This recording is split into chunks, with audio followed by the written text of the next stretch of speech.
Lieutenant Colonel David Lewis is Air Force, wow, okay, sorry. Is a DARPA program manager since 2018 in the agency's Defense Sciences Office. He has an amazingly diverse portfolio of programs that he oversees. These range from the deep math underlying optimization challenges to using untapped signals in the atmosphere as indicators of both natural and human activities on the planet's surface. Amidst the vexing challenges of fully open educational and professional opportunities to all Americans, David has a forward-looking message for listeners. It is important, he says, for all Americans now to think about what they want the future to look like. Welcome. Hello, and thank you, everyone. Thanks for inviting me to this conference. And so, with the 10 minutes here that I have, I will go ahead and discuss a little bit about my background, some biographical information, and I'll talk about some of my experiences in the professional programs that I have today. I was born in Ohio, and I'd always wanted to be a physicist practically my whole life. And that came from Star Trek: The Next Generation, which has been a very influential show in my life. So I guess I grew up in Ohio, went to high school in Cincinnati. I applied to Duke University and got accepted there. And when I was an undergraduate, I double majored in physics and chemistry. I also did a minor in philosophy. And part of the whole, going through undergraduate, because of Star Trek, I wanted to be an astronaut, right? So it was completely natural for me to join the Air Force, which I did through ROTC. I commissioned in 2005 and went straight to pilot training, actually. When I was younger, life was pretty simple to me. It was going to join the Air Force, fly F-22s, become a test pilot, and then go be an astronaut. But my freshman year, September 11th happened, and that changed the whole landscape of the direction our country went. And so, as I was in pilot training, I thought to myself that, I could do country a better service if I were to become a physicist instead. 10 months into pilot training, I actually sort of killed one of my childhood dreams. I went to the commander and said, "Hello, sir, I don't want to be a pilot anymore," which is something you don't say when you're in the Air Force. I'd rather be a scientist. And they went ahead and transferred me over to being a scientist. By trade, I'm a theoretical physicist. I've done a whole number of things in the Air Force. I started off in Sensors Directorate, Air Force Research Laboratories, where I was what I call an electromagnetic ninja. So what do I mean by that? So we did a lot of electronic warfare, which essentially comes down to if you have a radar screen, making things show up where they shouldn't be, making more things on the screen or less things on the screen through electrical engineering techniques. And so we did a lot of signal processing, a lot of RF memory type of device making, so on and so forth. Then I moved on to do my PhD. So I got picked up by the Air Force Institute of Technology to do my PhD. There I got to explore a lot of quantum mechanics, which is my specialty and is very near and dear to my heart. So I did my PhD in many-body quantum mechanics for applications to high-energy lasers. It's something that the Air Force has continually developed, especially for defense against intercontinental ballistic missiles. After I did my PhD, I went to Defense Threat Reduction Agency, which is an organization that develops technology for countering weapons of mass destruction. So the chemical, nuclear, biological, radiological weapons. And I was a chief scientist of their offensive weapons division. So we did really neat things there, trying to defeat underground and deeply buried targets through various means, through directed energy, through cyber, through physical means like penetrating weapons. After that, I went back to where I got my PhD, Air Force Institute of Technology, and they hired me to be a professor. So I was an assistant professor of physics, which is probably one of my favorite jobs because I got to mentor master's and PhD students to sort of take everything I had learned at the time and be able to give back to them and mentor them through their degrees. If you ever run into one of my former students, they'll probably say good things about me and bad things about me because I definitely was very tough and very difficult on them. But in the end, it helped them to be better physicists. After I finished up my tour being a professor, it was the last year I was a professor. I got one of those phone calls at my desk, and I picked up the phone, and it was DARPA that said, "Hey, we want you to interview to be a program manager here." So it was kind of, I should say kind of, it is one of my dream jobs. So I'm very happy to be in that dream job right now. I've been there for about 3 years and I got one more year to go. So for those of you who aren't familiar with DARPA, Defense Advanced Research Projects Agency, they are the Department of Defense's high risk, high reward R&D funding organization.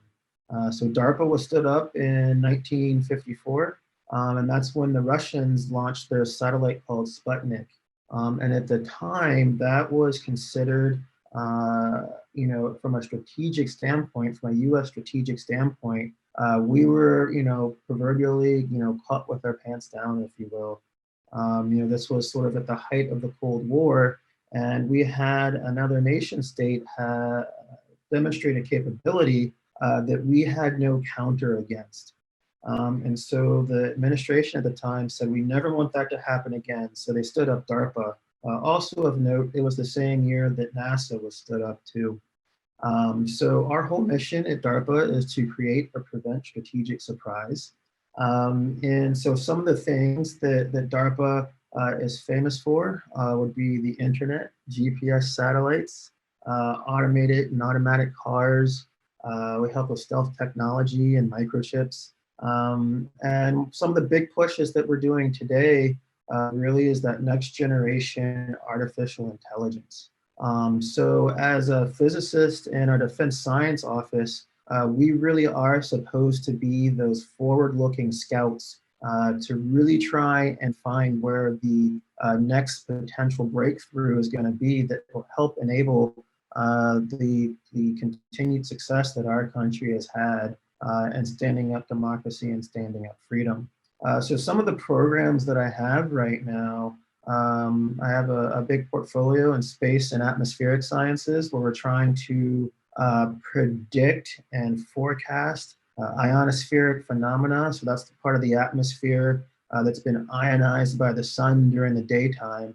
And those type of things can get in the way of some of the systems that we have that are in low Earth orbit, medium Earth orbit. I've got a whole other set of portfolios that is surrounded with mathematics. So mathematics for optimization and mathematics for artificial intelligence.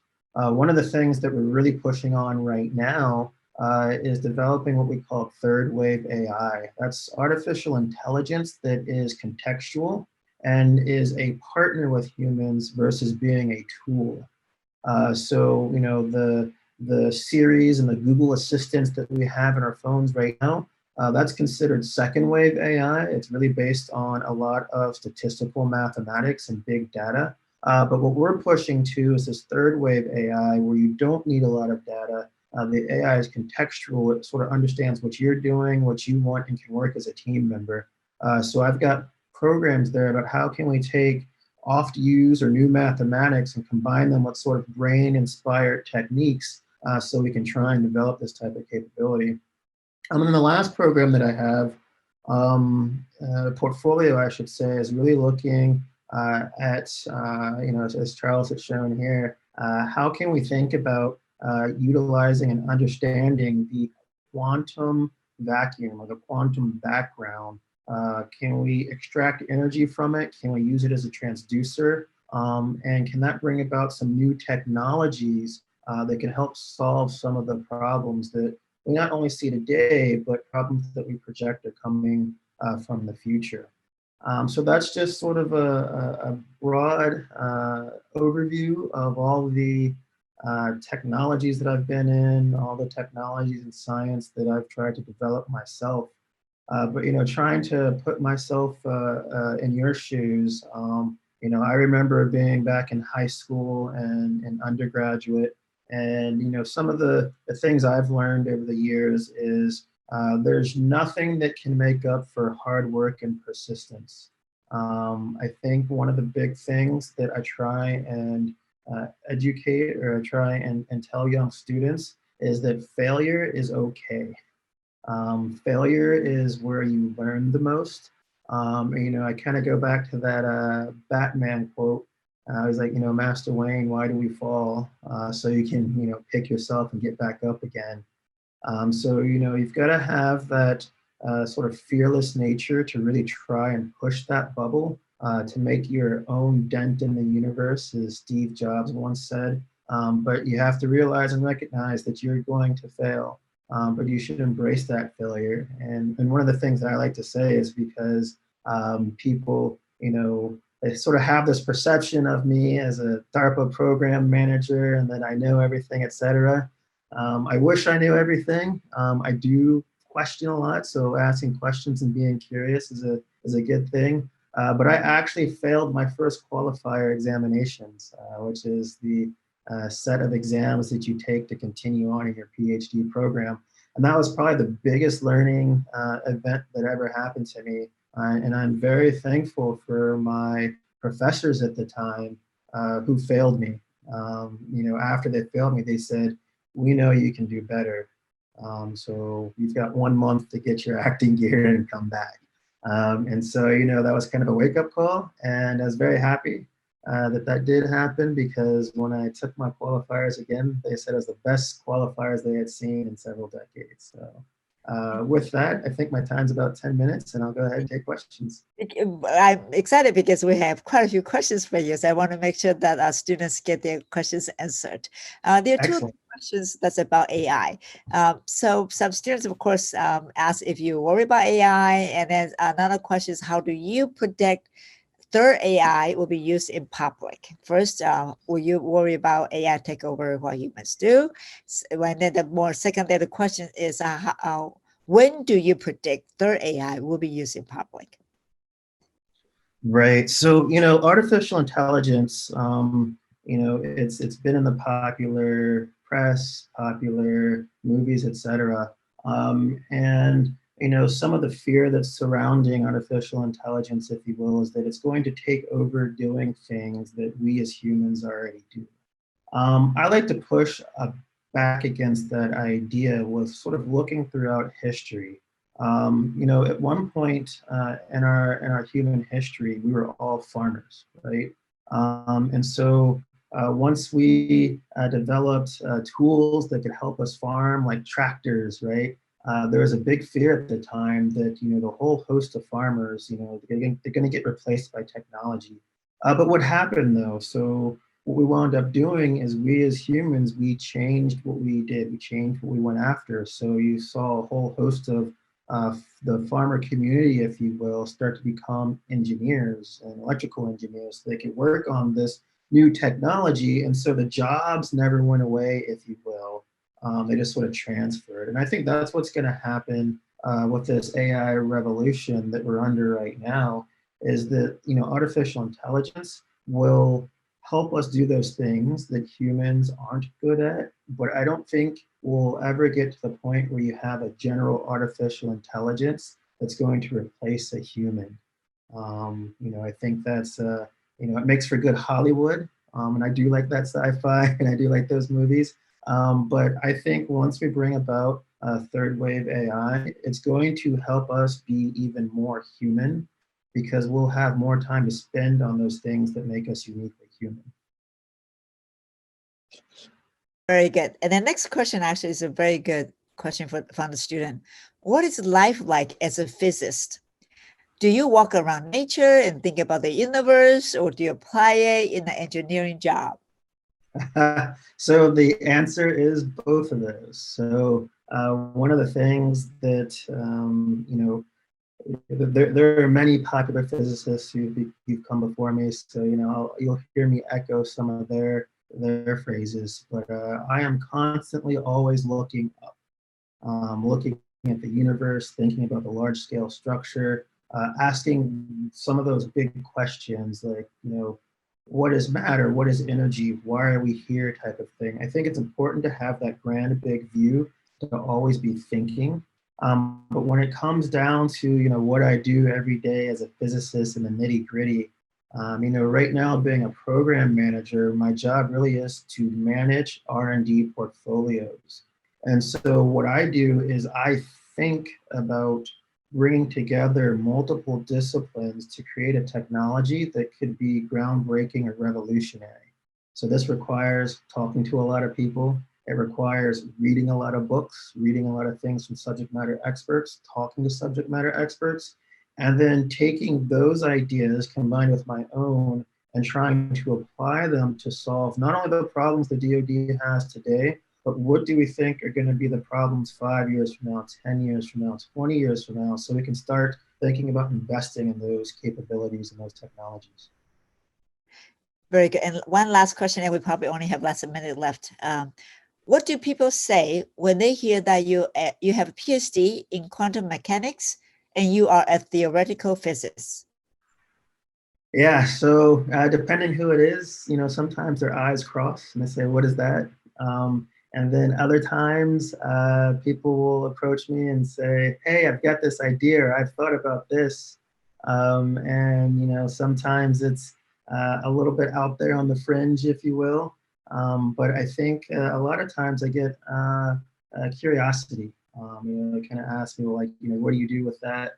Where do you work? Why is that important? And it gives me a chance to sort of educate the greater public, if you will, on what it is that we do as scientists inside the Department of Defense for the country. Thank you so much. Thank you, David. It was Appreciate wonderful. it.